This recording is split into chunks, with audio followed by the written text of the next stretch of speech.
Hello friend, मैं कुसुम राय। मैं अपने यूट्यूब चैनल पर आप सभी का स्वागत करती हूँ। दोस्तों, मैं एक छोटा सा नाच गीत सुनाने जा रही हूँ। अगर आप लोग को अच्छा लगे तो लाइक सब्सक्राइब करना। चुटकुला नाच गीत।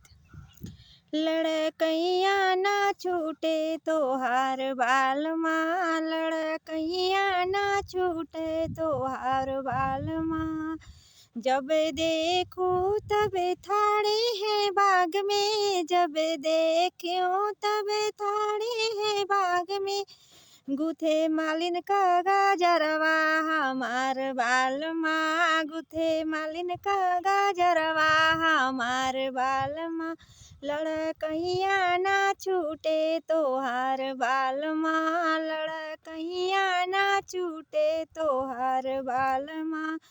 जब देखूं तब थाड़े कुवन पर, जब देखूं तब थाड़े कुवन पर।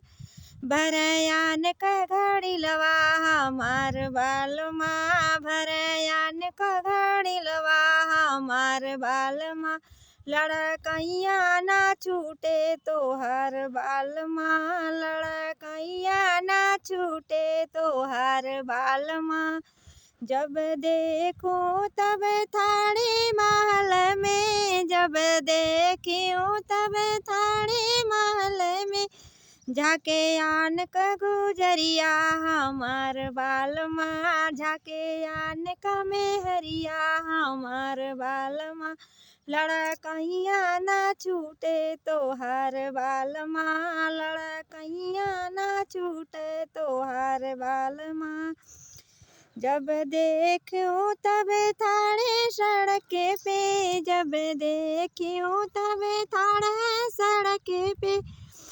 पटावे हमारी वाहिनिया हमार बाल माँ, पटावे हमारी सहेलिया हमार बाल माँ। लड़कैया ना छूटे तो हार बाल माँ, लड़कैया ना छूटे तो हार बाल माँ।